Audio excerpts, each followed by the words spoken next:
ఏంటి నిషా, బావని చూపిస్తానని చెప్పి నేరుగా ఇంటికే తీసుకొచ్చావు, ఏంటి సర్ప్రైజ్ అని యశ్వంత్ రమాదేవి ఇంటి బయట నిలబడి నిషాని అడుగుతూ ఉంటే, నేను నీకు నేరుగా చూపిస్తా కదా, రారా ఇదే ఆ ఇండ్లు ఎలా ఉంది అని చెప్తూ అడుగుతూ ఉండటంతో, చాలా బాగుంది లోపలికి వెళ్దాం పదా అని యశ్వంత్ నిషా లోపలికి వస్తుంటే, అదేంటి వీళ్ళిద్దరూ ఇక్కడికి వస్తున్నారు అంటే నాతో మాట్లాడడానికే వస్తున్నట్లున్నారు, అంటే నేనే చిన్నబాబునని చామ్కి తెలిసిపోతుందే ఎలా అని ప్రేమ్ టెన్షన్ పడుతూ ఉంటాడు. ర్యాగింగ్ మాస్టర్ ఏంటి ఎలా వచ్చారు? ఓహో, చిన్నబాబు పెళ్లి చేసుకునేది ఈ నిషానేనా అని చామంతి అర్థం చేసుకుని వాళ్ళని అలాగే చూస్తూ ఉంటుంది. నన్ను ఆశీర్వదించండి అని నిషా రమాదేవి దగ్గర ఆశీర్వాదం తీసుకుంటుంది. హాయ్ అంటూ అరుణ్ రోజా పలకరిస్తూ ఉంటే, నువ్వెవరు అని నిషా రోజాని ప్రశ్నిస్తూ ఉంటుంది. అదేంటి నిషా, పెళ్లి చూపులప్పుడు నువ్వు రోజాని చూసావు కదా అని దీక్ష అంటే, నేను పెళ్లి చూపులకు వచ్చింది నాకు కాబోయే భర్తని చూసుకోవటానికి, నేను ఎవరిని గమనించలేదు, ఇంతకీ తనెవరు అని నిషా అడుగుతూ ఉండటంతో రోజా కోపంతో రగిలిపోతూ చూస్తూ ఉంటుంది. తను రామచంద్రయ్య శ్రీ శ్యామల గార్ల ఏకైక కూతురు అని చామంతి చెప్తూ ఉండటంతో నిషా షాకింగ్గా వింటూ ఉంటే రమాదేవి రోజా టెన్షన్ పడుతూ ఉంటారు. అంటే నేను వాళ్ళ ఏకైక కూతుర్ని, ఆ సంస్థానంలో మేము పనిచేస్తూ ఉండేవాళ్ళం, అక్కడ యువరాని ఈ రోజా అని చామ్ మార్చి చెప్పేస్తుంది. ఓ అలాగా అని నిషా అంటుంది. తను నా వైఫ్ రోజా అని అరుణ్ చెప్పటంతో, ఓ నీ వైఫా అని నిషా అడుగుతూ ఉంటుంది. అప్పుడే హర్ష అక్కడికి వచ్చి, ఏంటమ్మా ఎలా వచ్చారు, మీరు ఇక్కడికి వస్తున్న విషయం మీ ఇంట్లో వాళ్ళకి చెప్పి వచ్చారా, ఎందుకంటే ఇంకా పెళ్లి కాలేదు కదా, చెప్పి రావటం సమంజసం కదా అని హర్ష అంటే, ఏంటంకుల్ ఇంకా ఈ కాలంలో కూడా ఎలా మాట్లాడుతున్నారు, మేము అవన్నీ అస్సలు పట్టించుకోము అని నిషా అంటుంది. అయినా వీళ్ళేమైనా పారిపోయి పెళ్లి చేసుకుంటున్నారా, ఇలా వచ్చి పర్మిషన్లు తీసుకొని రావటానికి, వీళ్ళు అరేంజ్డ్ మ్యారేజ్ చేసుకుంటున్నారు, ఇద్దరు ఒకరిని ఒకరు ఇష్టపడ్డారు, నేను దగ్గరుండి పెళ్లి చేయిస్తున్నాను, పారిపోయి పెళ్లి చేసుకొని ఎవరిని మోసం చేయాల్సిన అవసరం లేదు అని రోజాకి బాగా తగిలేలా రమాదేవి మాట్లాడుతూ ఉంటుంది. దాంతో రోజా కోపంగా లోపలికి వెళ్తుంది. ఓహో, యువరాణి గారికి చాలా కోపం వచ్చినట్లు ఉంది, ఈ ఇంట్లో తన పరిస్థితి ఏంటో ఇప్పుడు వెళ్ళి అర్థమయ్యేలా చెప్పాలి అని చామ్ అనుకుంటూ ఉంటుంది. బాల్కనీలోకి వెళ్ళిన రోజా మండిపడుతూ ఉంటుంది. అప్పుడే చామ్ అక్కడికి వచ్చి యువరాణి గారు అని పిలవటంతో, ఏయ్ నన్ను అలా పిలవకు అని రోజా అంటుంది. అక్క అని పిలవద్దంటావు, యువరాణి అని పిలవద్దంటావు, మరి రోజా అని పిలిస్తే బాగుండదు కదా, మరి ఇంకేం పిలవాలి అని చామంతి అంటుంది. చూడు, నువ్వు నన్ను వదిలేస్తావా ప్లీజ్ వెళ్ళు అని రోజా అంటే, ఈ ఇంట్లో నీ స్థానం ఏంటో ఇప్పటికైనా అర్థమవుతోందా, రమాదేవి కోడలనైతే చాలనుకున్నావు, కానీ నీకు కోడలి స్థానమే ఇవ్వటం లేదు, నా కోడలు అని నోరు తెరిచి కూడా చెప్పటం లేదు, ఇప్పటికైనా బుద్ధి తెచ్చుకొని నేను రామచంద్రయ్య శ్యామతల్లా కూతుర్నని నిజం ఒప్పుకో అని చామ్ బుద్ధి చెప్తూ ఉంటే, చూడు ఇక్కడి వరకు వచ్చిందని నేను ఆ గుర్తింపు తెచ్చుకోలేనా, ఏం చేయాలో నాకు చాలా బాగా తెలుసు, నువ్వు నోరు మూసుకొని వెళ్ళు అని రోజా చామ్ని తిడుతూ ఉంటుంది. తర్వాత నిషా ఇక పైకి చూసుకుంటూ ఉంటే, ఏంటమ్మా చూస్తున్నావు అని హర్ష అడగటంతో, బావుతో మాట్లాడడానికి చూస్తున్నట్లు ఉంది అని దీక్ష అంటుంది. అసలు తను వచ్చిందే ప్రేమ్తో మాట్లాడడానికి, ప్రేమ్ బావను పిలవండి అని యశ్వంత్ అంటాడు. ఇదంతా చాటుగా వింటున్న ప్రేమ్ తెగ టెన్షన్ పడిపోతూ, అయ్యయ్యో ఇప్పుడు నన్ను పిలిస్తే నేనేం చేయాలి అని అటు ఇటు తిరుగుతూ ఉంటే, మే ఐ హెల్ప్ యూ అంటూ చిట్టి ప్రేమ్ దగ్గరికి రావటంతో, రే బాబు నువ్వు నాకే హెల్ప్ చేయనవసరం లేదురా, నన్ను మాత్రం ఇరికించకురా ప్లీజ్ రా అని ప్రేమ్ టెన్షన్ పడుతూ ఉంటాడు. నిషా ఇండ్లు చూపిస్తారా అని దీక్ష అడగటంతో, ప్రేమే వచ్చి చూపిస్తారులే అని రమాదేవి, రే ప్రేమ్ ఇలా రా అని కేకలు పెడుతూ ఉంటాడు. అయ్యయ్యో ఇప్పుడు నన్ను పిలుస్తున్నారు ఎలా అని ప్రేమ్ వెళ్ళి ఒక కర్టన్ చాటున దాక్కుని ఉంటాడు. అప్పుడే చిట్టి అక్కడికి వచ్చి, చిట్టి ప్రేమ్ ఎక్కడా అని నిషా చిట్టిని అడుగుతూ ఉండటంతో, బిహైండ్ ద కర్టన్ అని చిట్టి నిజం చెప్పేస్తాడు.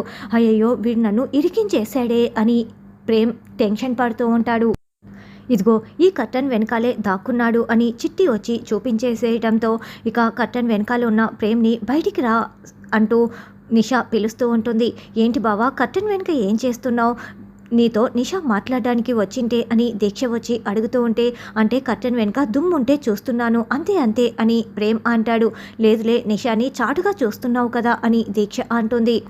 రండి వచ్చి నాకు ఇండ్లు చూపిద్దురు మాట్లాడుకుందాం అని నిషా అడగటంతో, ఇక చేసేదేమీ లేక ప్రేమ్ టెన్షన్ పడుతూనే నిషాతో నడుస్తూ వస్తూ ఉంటాడు. ఇంకోవైపు రోజా గదిలోకి వెళ్ళి డోర్ గడియ పెట్టుకొని బాధపడుతూ ఉంటుంది.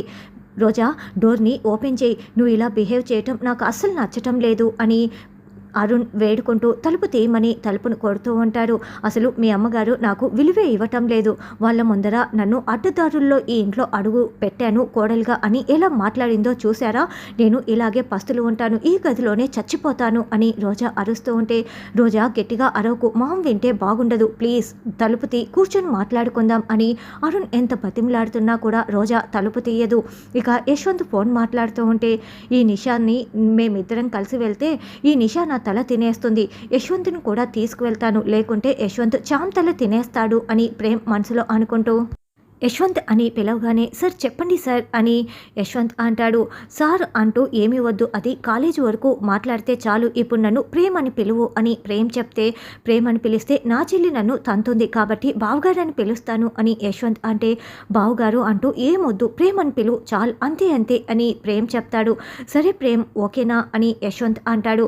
సరే రా మనం ముగ్గురం కలిసి మాట్లాడుకుందాం అని ప్రేమ్ అంటే, లేదు లేదు మీరిద్దరూ వెళ్ళండి, నేను గార్డెన్లో అటు ఇటు తిరుగుతూ ఉంటాను అని యశ్వంత్ అంటాడు. అయ్యో వీడేమో చామ్ వైపు చూస్తున్నాడు, నేనేమో చామ్ వైపు చూస్తూ ఉంటే వీడు చామ్ని ఎగరేసుకు వెళ్ళేలా ఉన్నాడు, ఈ నిషా ఏమో నన్ను తగులుకుంది, ఇక్కడే ట్రయాంగిల్ లవ్ స్టోరీ ఉందే, ఇప్పుడు ఏం చేయాలి, వీడి కంటికి చామ్ కనిపించకపోతే బాగుంటుంది అని ప్రేమ్ అనుకుంటూ రా నిషా అని ఇద్దరు వెళ్తూ ఉంటారు. రే చిట్టిగా నన్ను అనవసరంగా ఇరికించావు కదా, నీ సంగతి తర్వాత చెప్తారా అని ప్రేమ్ చాలా కోపంగా చిట్టి వైపు చూస్తూ ఉంటాడు.